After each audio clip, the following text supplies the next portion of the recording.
Good evening, everyone. Today I'll be talking on the topic of when it's not glaucoma, decoding mysterious field defects. We have a case of 67-year-old male, resident of Nacharam Rangareddy. He came with complaints of blurring of vision in right eye since 6 months. And he was elsewhere previously diagnosed as both eyes primary angle closure, and he underwent both eyes NDR peripheral iridotomy, and he was started on both eyes travoprost 0.004% eye drops once a day, and he has no family history of glaucoma and no systemic comorbidities, and the baseline intraocular pressure was not available.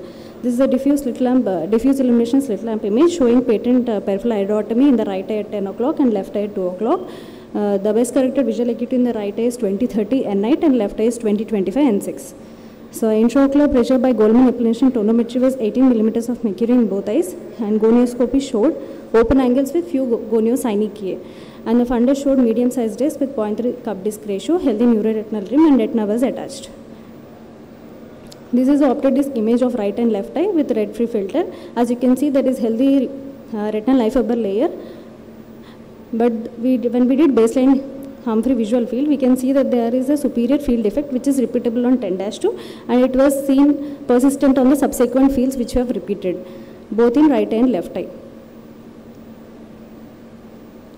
So then when we went with OCT glaucoma, it showed a healthy retinal nerve fiber layer, but the macular GCC showed thinning in the inferior temporal area, which is corresponding to the superior field defect.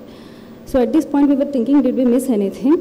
Then we went back to the fundus examination again, where we can see that the yellowish areas, stippled areas in the inferior retina, along with some retinal pigment epithelial abnormalities in both eyes. So at this visit we did macular OCT, which showed focal vitreomacular traction along with multiple neurosensory detachments and double layer sign of pachychoroid in the right eye. Left eye also showed pachychoroid with pigment epithelial detachment. So then we did autofluorescence, which showed stippled autofluorescence in the inferior retina in the macular region corresponding to gravitational tract pattern, which is suggestive of chronic central serous chorioretinopathy, and which is confirmed on fundus fluorescent angiography by patchy hyperfluorescence corresponding to that of the field defect. So in the left eye we see some stippled hyper and hypoautofluorescence in the inferior retina, which is corresponding to the superior depressed points in the Humphrey visual field. So we made a diagnosis of both eyes chronic central serous chorioretinopathy with primary angle closure, status post peripheral iridotomy, and the patient was planned for right eye focal micropulse laser and left eye to be observed, as the vision was normal and near vision was normal. At this stage, because the field defects are caused by CSCR and not due to glaucoma, anti-glaucoma medications were stopped and patient was followed up regularly to check for IOP.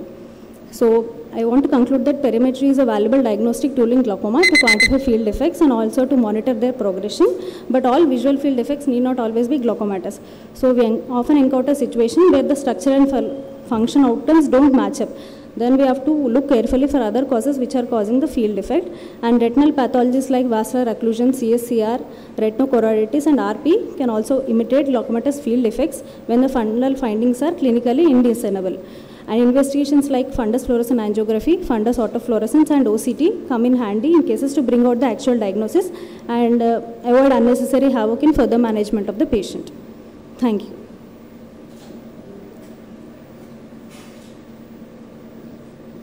Yes, thank you, Dr.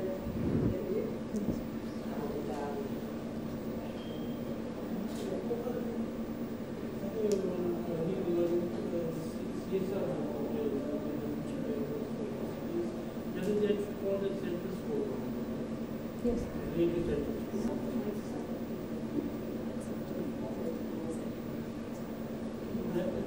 Was it related to central scotoma than a field defect? Yes. So, but the fields you have shown are showing an arcade type of field. In this case, it was arcade pattern because there was a gravitational tract pattern in the inferior, involving inferior retina as well, along with macula. If it is only in the central macula, it will cause paracentral or central scotoma. But we can do a 10-2 test then to document the... We have done 10-2 also. Yes. Did you recheck the IOP after stopping the anti-glaucoma medication? Yes. Did you redo the visual fields after the patient was treated? No. Patient has yet to come for follow-up. We have done focal micropulse laser. Yeah. So you need to We have to repeat recheck. it to see yes. whether the visual field defect is.